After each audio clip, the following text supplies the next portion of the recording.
Hi, everyone. Welcome to Foresight's Intelligent Corporation Group. I'm really delighted to have a very special seminar today. And this one is on the Norm Hardy Prize Award ceremony.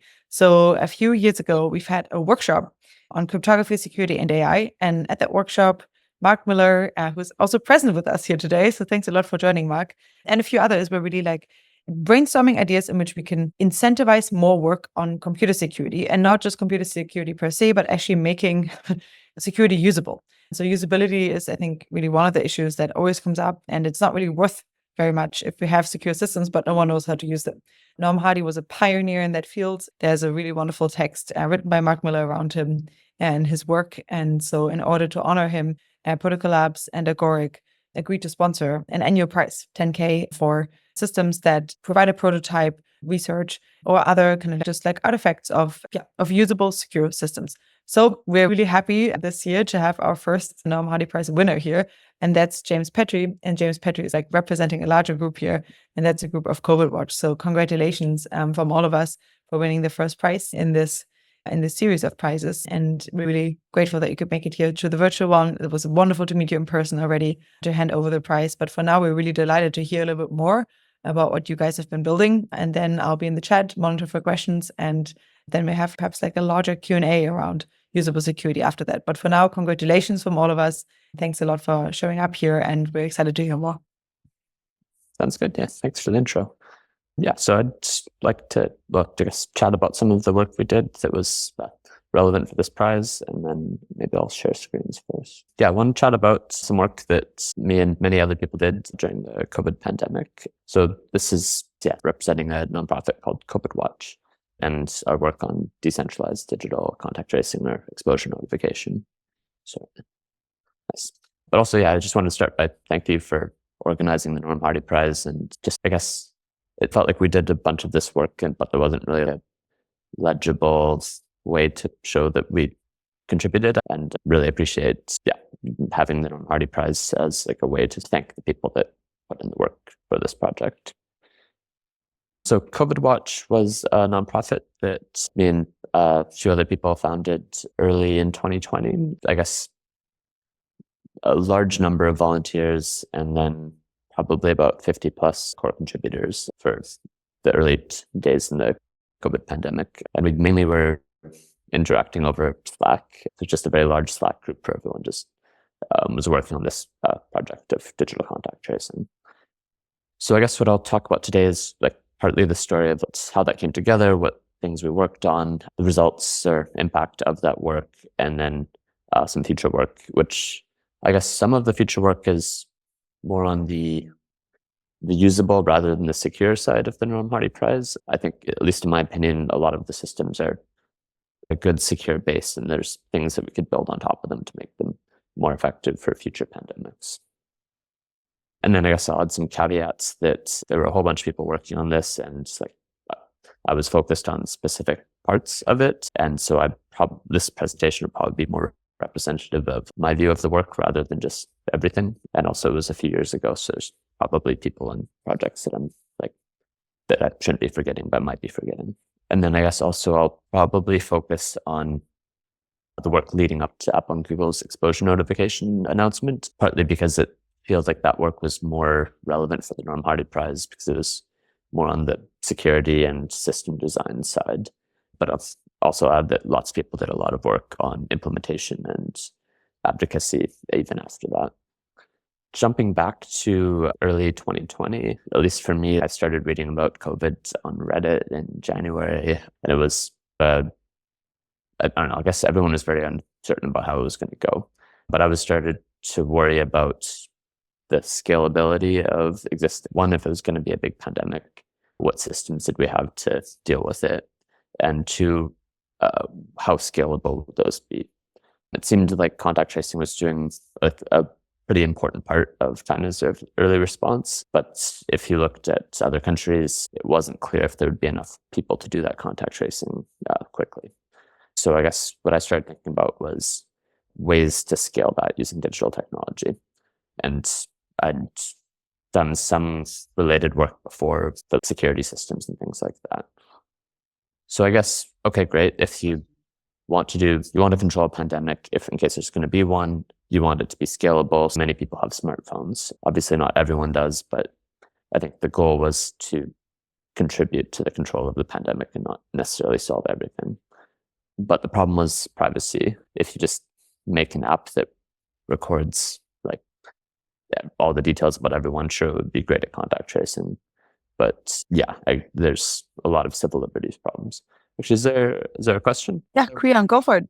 I had a question, but I think we can just clear it on the shelf and you can keep going. This was about the graph, but yeah. Sure. Yes, I should have said I'm happy to take questions as we go. Maybe we can come back to it if you decide after, maybe. Okay, so I guess on privacy, yeah, sure, you can log, there's multiple ways. You could use Wi-Fi, you could use GPS, you could use some communications between phones, but it at least seemed to me there's going to be a major blocker and a major privacy problem if you just collected all of this information in one place, and to the point where it just wouldn't be possible to actually build this and get people to use it. So I was starting to think about, ways to do this in a decentralized way so that you could do most of the checking or all of the checking on devices.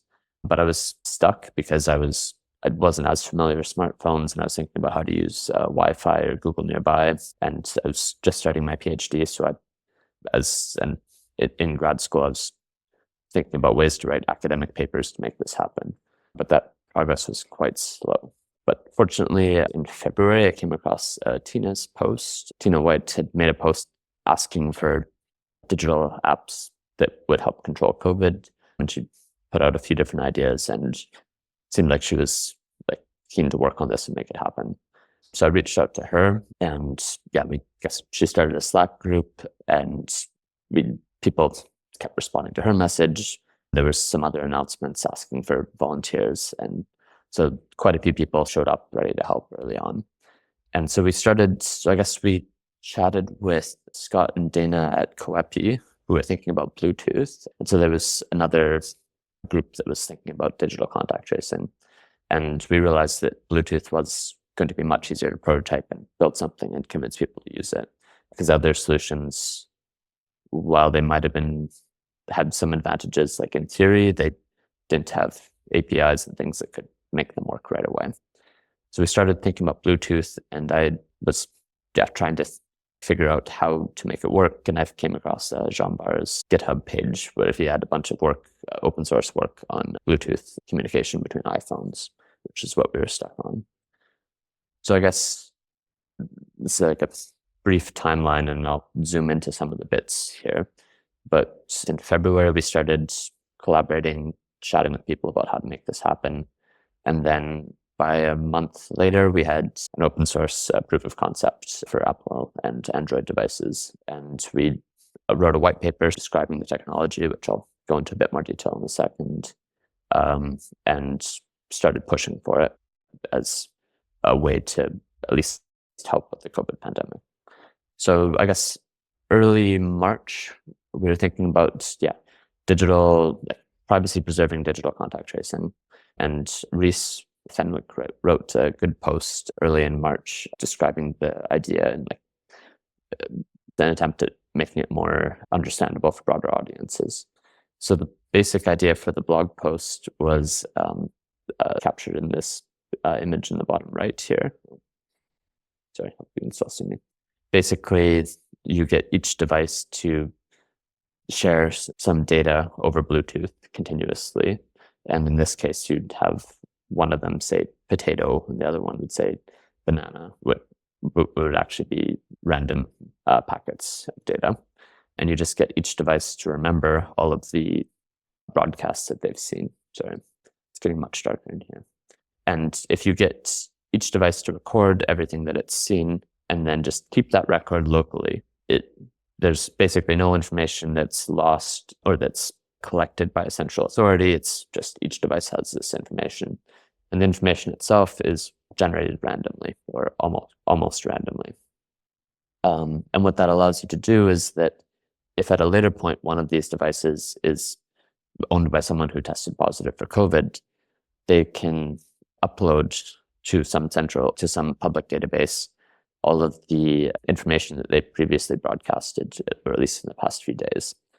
And with that, all of the other devices can download that and check for matches, which lets you see if you would have been in contact with anyone who'd subsequently tested positive for COVID, but you don't know who they are. In some versions, you might be able to find out when you'd been in contact with them, but you could hide that at the software level. And basically, you don't need any central authority to coordinate it, except for maybe you might want them to block who has the ability to notify others. In some versions of this protocol, you have to get a code to show you have a real positive test, for example. But in other versions, like what Coepi was doing, you could just allow anyone to report symptoms and let people judge how much to worry about that. Sorry.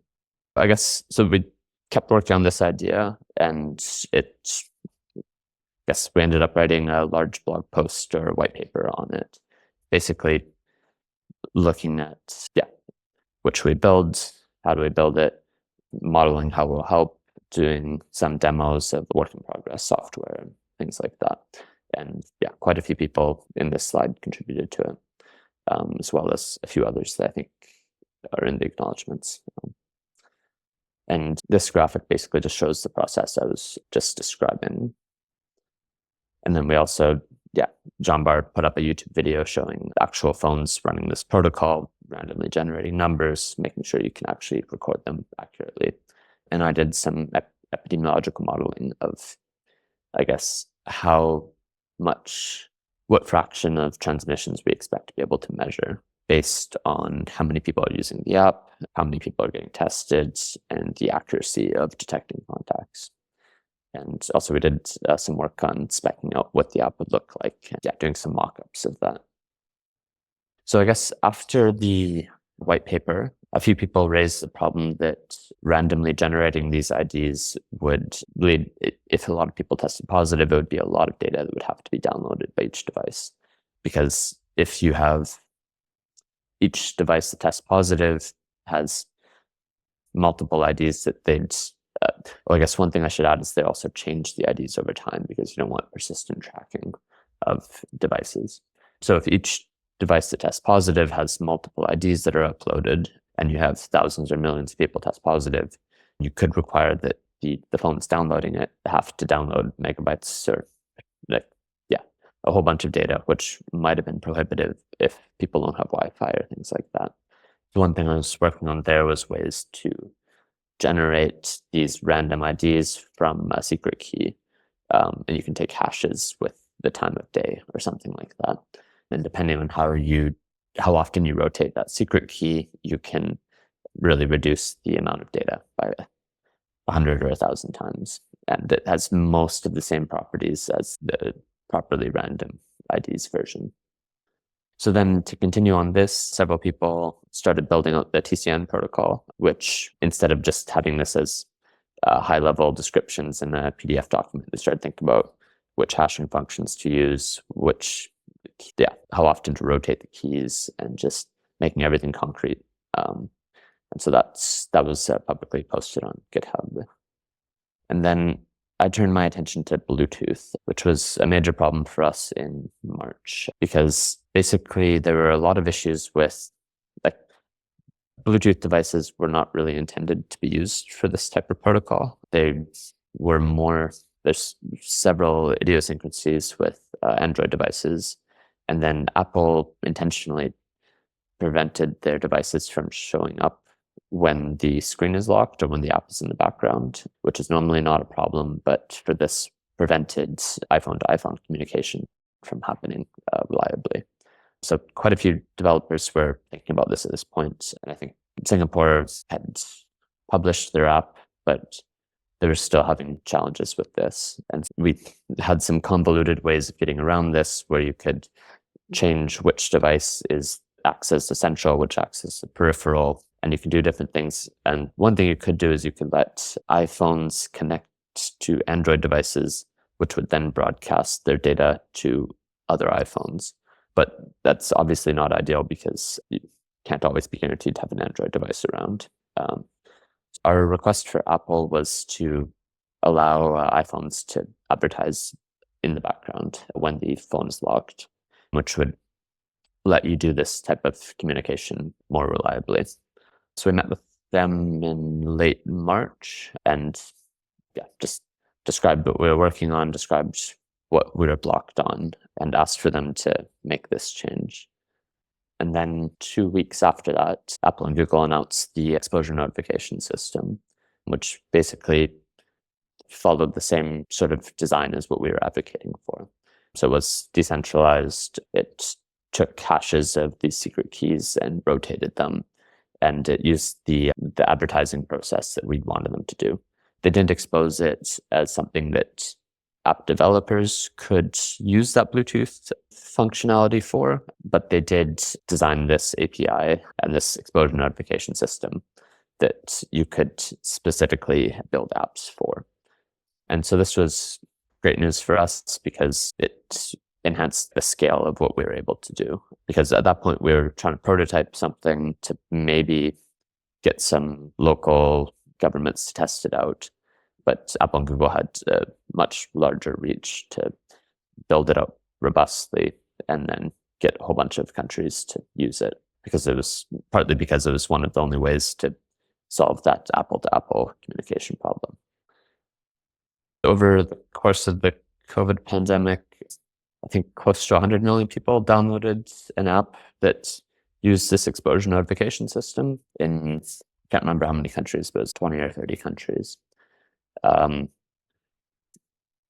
think there were a few estimates of how it actually ended up working for epidemiologically. One of the better studies is by some of my collaborators here, and they found that close between 100,000 and 900,000 cases were prevented in the fall wave of 2020 based on modeling and data analysis of people using the app in England specifically. There aren't as many. England did, or the NHS did more data collection than a lot of places, and also they had better adoption than most countries using exposure notification. So this is probably closer to the upper bound of how effective it was during the pandemic. But I think it definitely had a large effect in some areas, which is good news. On the flip side, there were some countries, or several countries, where adoption wasn't that high. And the issue with this sort of design is that you need a whole bunch of people using it in order to actually have the odds be high that any given pair of people both have the app to record and contact. There were other countries that used other systems. Singapore, for example, I think had over 90% adoption with their app, and it seemed like they had a fair amount of success using it for contact tracing. There were some caveats there about the privacy of their system. It's a different design, but yeah, I think epidemiologically it seems to have been quite useful. And then in general, it seems like a few countries demonstrated how well good risk analysis and lots of testing can work for pandemic control. To expand a bit more on the point about the multiple points of failure, I guess me and a few co-authors wrote a paper on just expanding on what can go wrong in terms of not the privacy risks, but more just how might the system fail to have an epidemiological impact. And the main problem is that there's 6 points that someone has to do something in order to make it work. So 2 people have to choose to download the app. You have to make sure that the contact is recorded properly and that the notification is actually received properly. And then also the person that receiving the notification has to do something about it. So it doesn't work just in a vacuum where you receive the notification and then it works. Someone has to get tested or wear a mask or something when they get it. So this isn't to say that the system didn't work at all. It's just that there's points that are fragile that would be useful to improve on for future designs. So on future designs, I guess there's a fair number of things I'd like to improve on. I think having said all the benefits of Apple and Google building it, there's also were a few cons where it seems like they developed the system to a point and then stopped working on it, which I think there were quite a few people like Koepi and other app developers that had Novid and other places had ideas for things they wanted to build, but didn't get a chance to test them out. And I think there were also improvements on the exposure notification system that I'd like to see. So I guess to list a few of those, if you can do better risk estimation, you don't have to notify as many people. So you can have the same epidemiological impact without asking as many people to into quarantine or test or anything like that. So you can do that with better sensors. So Bluetooth doesn't necessarily have to be used. You could use acoustic sensors or ultra wide bandwidth for better distance measurement, even though in the end, it seems like the distance actually isn't as important a thing, because it seems to have depended a lot more on airflow, which is constrained in rooms, which Bluetooth also is. So I think there wasn't as much of a difficulty with that as some people were expecting. Another area I'd like to see improvement is integration with manual contact tracing. This doesn't necessarily have to be, you can do this in privacy-preserving ways, where I guess with the current system, there's no possibility of integration. And what I'd like to see is for people to have the option to get more information or to get put in touch with contact tracers. And yeah, so there's a few ways I'll talk about on that. There's quite a bit of progress on presence tracing, so people could scan QR codes when they enter a venue or things like that. I think a lot of that could be scaled up. So you could have systems that use existing Wi-Fi routers or custom beacons, and you can do that in ways that are privacy preserving as well, if you're careful about it. And the benefit of that is that in some setups, that lets you notify way more people, because the person who is infected doesn't necessarily have to have had the app at the time that they were in contact with people. So you get rid of one point of failure there. And then also I'd like to see more scientific thinking about risk thresholds. So who you choose to notify is a super important question. And based on how you're trying to control a pandemic, it seems like there's ways to much more optimally tune that risk threshold over the course of a pandemic. Especially very early, you might want to be, if the disease prevalence is very low, you might want to really shut things down or to really be sure that you're getting all of the cases. Whereas if it's much more prevalent, then the benefit of preventing one more transmission isn't as high, and you should be much more sensitive to over-notifying people.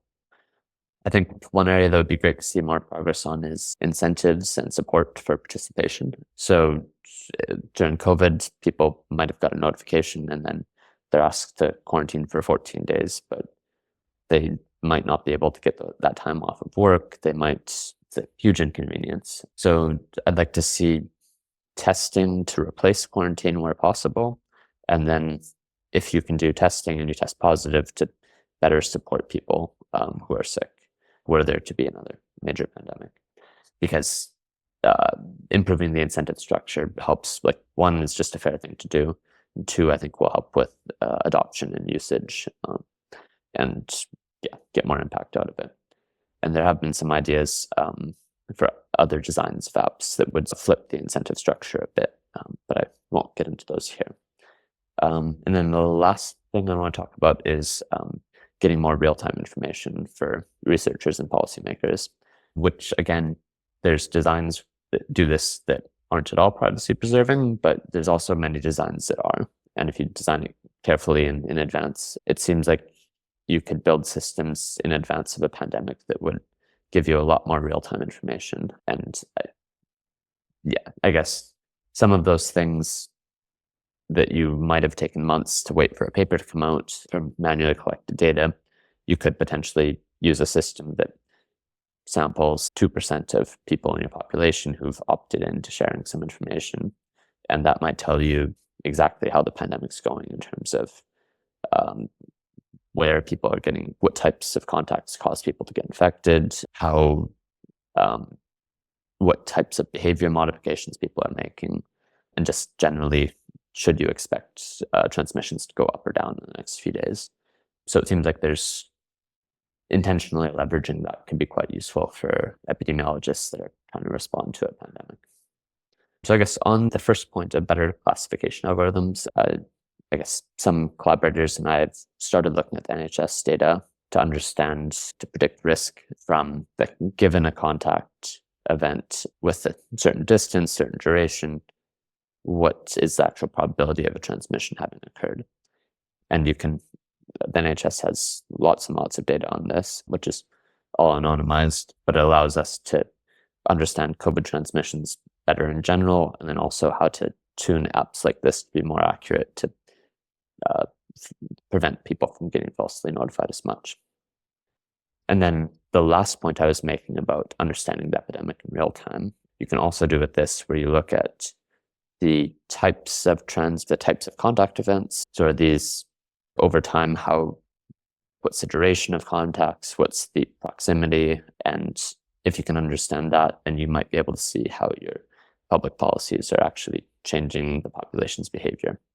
And yeah, like I said, you can do this in privacy-preserving ways that are still useful for policymakers. One idea I was thinking about a couple of years ago was opt-in case linking, which ideally would let you integrate digital contact tracing with manual contact tracing better. So the idea there is that you can, if people choose to get more information about a notification they've received, they can choose to share more information with public health about that contact. And you can do this cryptographically or like in the same decentralized setup by checking for matches between people who've both opted into this. And if that's the case, then you can better understand, you could better estimate the risk of an exposure. And you could also look for events that have had a whole bunch of people notified to see if that was a super spreading event and you have to notify other people as well. And just in general, giving contact tracers more information and finding them more contacts, because the manual contact tracing is also super important for pandemic control. Another idea is looking more at presence tracing. There are several countries that ask people to scan QR codes when they entered venues, and that seemed to be quite effective, I think, in New Zealand and a few other places. I guess one, because it was, if not required, it was at least, it was more obvious that it was a thing that would be useful to do. And then also for the reason I said before, where the person who happens to be infected doesn't have to have had an app at the time. So you've gotten rid of one point where this process could break down. So the possible extensions to this are you don't necessarily need to require QR codes. You could also do this with beacons, or you could leverage existing Wi-Fi routers. For example, you could have an app that records the data about the Wi-Fi routers that's nearby. And in some scenarios, you could publicly broadcast or put on a public server the IDs or that data associated with those Wi-Fi routers if the person who's tested positive is okay with that information being public. It's not quite identifying, but it is getting closer to partially identifying information. And then with that, you could potentially notify people who've been at the same venue at the same time. And that potentially, especially if you've noticed a certain venue has had a whole bunch of cases, that you might want to, specifically focus on that. Separately from exposure notification systems, there's other work that I think there's a whole bunch of work to do on pandemic preparedness, but there's a few interesting areas around non-pharmaceutical interventions. I think work on vaccines is super important, but it would be great to also have more non-pharmaceutical ways of handling a pandemic up till the point that vaccines are ready.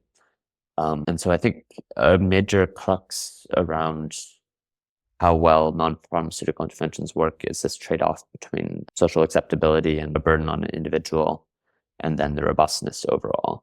So I'm more optimistic about technologies that make that trade-off better. And so building more testing infrastructure seems like a great move in that direction. There's ways to do very high throughput PCR testing with cheaper, less sensitive devices that I'd like to see scaled out a bunch more now that we have time to build this type of technology.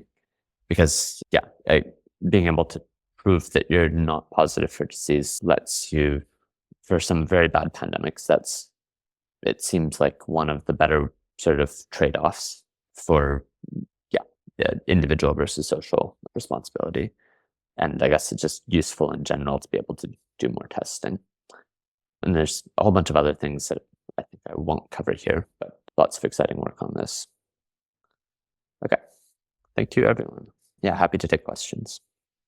Fantastic. Thank you so much. That was really informative. And it's interesting because it's been a while, since we were in that mindset and going back into that, and what could have been going better and what we could do better next time around is, I think, really interesting, terrifying and interesting.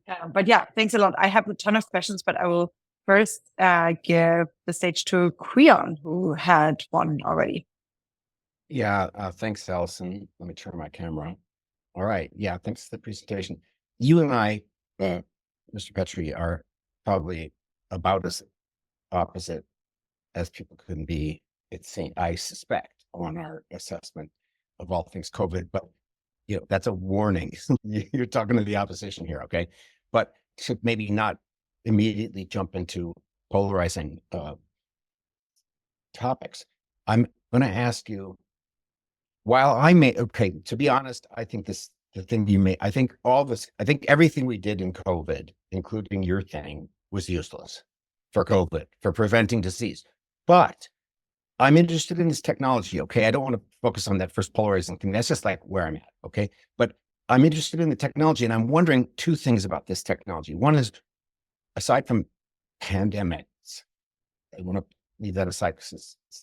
What other things, assuming this actually works, it's an anonymized, non-identifiable way to trace contact or trace interactions in space and time. What else might it be useful for in your mind besides pandemic and epidemiological stuff? And then secondly, how certain are you that the anonymity can't be cracked by, standard ways of de-anonymizing, like statistics and correlations with other databases? Sure. I think we might not be so much in as much disagreement as you think for COVID. I guess I'll add one caveat where I think there's a lot of the non-pharmaceutical interventions that were more targeted displaced the less targeted ones that would have happened otherwise. So even if you don't change the course of the pandemic, you prevent people from reacting in ways that are much more costly, And I guess for the second question, we tried to think a bit about ways to use this technology for other things. It was also on the disease side, there's some things you could do in hospitals and stuff like that, which is just basically this, but not for pandemics. It wasn't as much, I'm sure that I'm missing things, but there wasn't as much that really jumped out to me. But that could just be due to I think I tend to focus on responding to catastrophes. There's probably more non-catastrophe use cases, and that I just haven't thought of them. And then for the last question about whether it can be broken in some way. So there are versions of this that could be. The current version, basically not. So the reason that I'm confident about that is that you can draw boxes around each of the devices, and each device that doesn't test positive, no non-random information ever leaves it. So if you have that abstraction where you say that, sure, it's emitting random information, but there's no actual information, the vast majority of devices fall under that category, where they're just locally emitting random information, sending nothing to the server, just reading from the server. So just based on that alone, you can say that the majority of devices that don't test positive don't reveal information. For the devices that do test positive, they send the secret keys that were used to generate the previous information. So there is some link, like some stuff you could do there. So you could basically, by the way the protocol works, if you had a device that read some of the things that they broadcast previously, you can associate it with that person who tested positive. There's no way around that. So there are attacks where, I don't know, if you have devices that read this information and a whole bunch of cameras, you could plausibly de-anonymize people who tested positive and then notified others. Whether that's a big deal, I'm personally not as concerned about that, just because it's people who've chosen to notify others. It's a very small number of people. And at least for COVID, it, in the end, wasn't really as stigmatized as a lot of people expected it to be. But that's the main attack that I'd be worried about. Thanks. Awesome. Great. Feel free to raise your hands, you guys, if you have another question or follow-up comment or so forth. I'm also interested in the application and, once you had your prototype, and I know that you talked about this already a little bit, but what did you think were like the main problems in like making these systems actually used? I know that you talked a little bit about it, but if this is about, making secure systems actually used and usable, what were like some challenges in terms of adoption, that you encountered where you think that, future work would be useful to do, either on the technical side or just on the side of convincing more people to take this on? Yeah, so that was the main thing that we were thinking about for quite a while. And so I guess our focus at the beginning was just showing I guess we're pretty government focused. So directing towards governments that answering their questions. Is this going to work? Does it actually have the privacy guarantees that you say it does? What would be its epidemiological impact? And like, how soon will it take for you to build it? So just, it seemed like there were quite a few public health departments that were looking for things like this, and having answers to those questions would unblock them from building it, and just like hiring their own development team to build the app themselves or just make progress on it in general. I guess on the flip side, COEPI was looking more at community-driven version of this type of app. So I think they were more focused on starting at the grassroots, share the app with the people they know, share it on social media, get people to start using it. So then we tried to reach out to public health people that we hopefully weren't bothering too much to get their opinions on how to integrate it as well as possible with the systems they already had. It seemed one way this could be quite useful is as a tool that public health uses. And I guess that was an ongoing sort of conflict where we were trying to get enough information to build things that were useful, but we're also trying to be careful not to take up everyone's time while they were also working. We're working on the speculative technology, and everyone's got very concrete things they need to do. So I guess that was maybe specific for COVID, but it was a bit of, you had to strike a balance there between getting information to help it be useful without getting in the way of people that are also very busy with other things. Fantastic. Okay, we have Alan with a raised hand as well. Yeah, I'd like some more information on the user experience. What is it like? How did you entice people to use the app? How did you give them the confidence once the app was on their device? How did you, when they got a notification, how did you prevent panic or whatever? I'm interested in that aspect of your work. Yeah.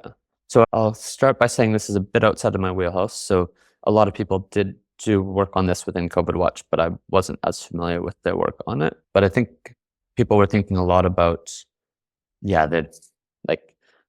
the initial setup flow, because you have, one part that was very important is that if you've convinced someone to download the app, they have to flip through and enable Bluetooth. If you don't get them to enable Bluetooth, then it does not work. A lot of thought went into explaining the app in a way that that accurately communicated the privacy implications and how it worked, why they might want to use it. So I guess at that time, especially early 2020, a lot of people were worried about COVID and looking for ways to help out. So obviously not everyone, but at least the people that chose to download the app were already generally interested in COVID response type things. And so we were, But just one of the incentives that I could imagine is you will know if you've been exposed. Was that part of user experience? Yes. Yeah, so that was one of the main points, that we tried to convey, that especially you'll know if you're exposed so that you don't expose your family, which I think for a lot of people would be fairly convincing. Later in the pandemic, there was Paxlovid, which was a post-exposure prophylaxis for COVID, which we're thinking about building off of that a bit more, because if you, like earlier in the pandemic, it's useful to know if you're exposed so that you don't expose other people. But later it's useful to know so that you could start taking Paxlovid sooner so it's more effective, which doesn't work for all pandemics, but that was another potentially good incentive. And on the notification side, how do you notify without instilling panic? What kinds of messaging did you use? Yeah, so for that, I guess we were working with Arizona and Bermuda for specific implementations of this app. And we worked very closely with the public health departments there to pick language that they think that people in their area would respond to in a sensible and an accurate way. So I don't actually remember what language we used, but I know a lot of thought went into it. So it was region specific language then. Yes. So lots of these, for the exposure notification system, it was a worldwide API that apps could use, but I think all of the apps were country specific. So for COVID Watch app, we made a specialized version for Bermuda and a specialized version for Arizona, and changed the language, changed the risk thresholds. And I think most other places did the same sort of thing. Thanks. Allison, I have more questions, but I don't need. Go for it. Ask another one, Creon. Okay, we can go back to your very first graph in your presentation, which was the one from Our World in Data. Yeah. So I understand. So so this is setting the context. This is from very early to, first quarter 2020. And I'm wondering, I'm wondering here, like, why was this just to say, here's when it happened and here's what inspired us? Because I have some comments about that graph, but they're detailed. Yeah, so I think we included this graph in our white paper. It's not our graph, it's copied from someone else, but It's on data. yes. The reason we thought it was interesting is that most countries were on a very similar trajectory, and some countries broke off of that trajectory. And I guess, But this was, okay, fine. Okay, that's what I figured. Now look, obviously, if you look at this graph and you extend it 3 years or 1 year, it's all different in the sense of not the blue lines go up in all these countries, all those low hanging lines jump up, and B, is just everything in the world is wrong with this graph. Now, some of it, and that's not your fault, right? Except you chose to include it. But I understand you can include it just to say, this is what got us inspired. Fair enough. But, A, not only is it cut off to be early, which is historically accurate, we rewind to that time period, but curiously enough, it's very curious that the lowest curves are cut off earlier and earlier, which, begs the question of what happened to, say, Hong Kong a little bit later, still on the time axis of this graph. Oh, That's so I guess the reason it's cut off earlier is I think that they took longer to get to 100 cases the first time. Well, so then the other thing is the total number of cases is arguably not the right metric. Yeah, so I guess more cases in more populous places like China. So I agree in the long run. In the short run, I think it's a function of your travel rates between places. So I think I'd want it normalized by how many travelers each had. Sure. Okay, there's all kinds of ways to try to adjust the data and look for confounders and look for different patterns. Absolutely. Yeah. Absolutely right on that. Yeah. You're going? Okay, I see what you're saying. Look, no, I'm not going to go into it. Nice work. I hope you find another useful. Everybody in the world got COVID pretty much, and the vaccinated people got it even more. In a sense, in the long run, this was all just foolishness, and and you can't even see the blip of COVID in worldwide all-cause mortality. All right, Creon, this is about usable security here, though. So that's why I'm so really interested. That's why I'm so interested, because on the one hand, I dismiss this thing's effectiveness of almost all of similar things in this so-called pandemic, but I don't dismiss the utility potentially of secure, anonymized statistics gathering about, interactions. Like that's pretty damn cool. I think there's also a take where you say, so I think I would argue that a lot of countries were able to keep COVID at low numbers for a fairly long time. We both agree on that. And the disease progressed differently in different countries. Yeah, but like why there were countries that didn't have many people infected for 1 or 2 years. And independently of how dangerous you think COVID itself is, I think it's useful to have that capability in case you get something much, much worse. So even, I guess we disagree a bit on the magnitude of COVID specifically, but I think just having this, I think we did learn things during this pandemic that make me more confident about being prepared for worse pandemics.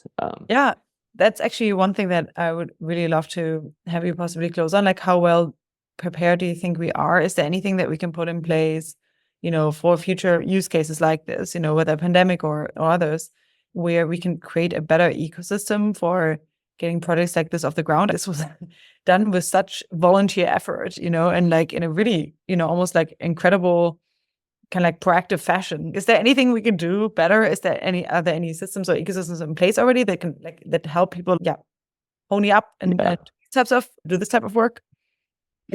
Yeah, so I guess we have the benefit now of like ideally time that like ideally there won't be a pandemic for quite a while. So what I'd like to see is plans for how we would respond with really bad pandemics. Even like thinking through, I think the UK has a good report on different probabilities of different types of disasters, what the probability is. And what I'd like to see is, okay, taking those risks seriously, what should we do now that we would be very happy about having done? So I guess everyone always calls for more funding for research, but I think specifically research that has a very high expected value for changing some of these dynamics in especially bad pandemics. So I guess I'm a bit biased towards the digital contact tracing stuff because I worked on it for quite a while, and I think there's quite a bit more work on that could be done. Some of the things I mentioned, especially if they have a focus of getting to not just academic papers, but like ready systems that people have tested in the real world. And I'd be happy to see sort of fire drill type things where you actually make sure it works and actually make sure that epidemiologists can use information, the contact tracers are ready to integrate it, and just not just have everything stop working and everyone forgets about it. And then separately from the digital contact tracing, I think a lot of people are doing a lot of important work on just speeding up vaccines, which I think should continue, and thinking about how to design them faster, how to trial them faster, how to manufacture them quickly and at scale. And I'm also attached to the idea of massively scaling up testing capacity in advance, because I think it's relatively cheap to do if you don't care that much about a lot of the things that matter for precision diagnostics. It doesn't actually matter that much for just telling if someone has a disease or not. So there's some technologies that would really let you scale this up and automate this and would actually be quite cheap. So I'd be happy to see a lot of, or not even that much investment, just a small amount of investment to prototype that sort of thing, and then get it to the level where you could test everyone every day if you had to be ready for really bad pandemics. Fantastic. Thank you so much, James. That was really lovely. I'm glad that we got like a little bit of a deeper view into the intricacies of this work. Thanks a lot. I really appreciate it. Thanks everyone for your fantastic questions. And yeah, congratulations again from everyone at Foresight. Really appreciate it. And please also bring our congratulations to your collaborators. I know that there's a lot. And yeah, I'm hoping that I'm excited to actually announce the Norm Hardy Prize winner of this year. I guess like towards the end of this year, early next year. We just closed the applications. The next one will be swiftly following. So thank you so much, James. That was wonderful. Thanks everyone. And I'll see you also.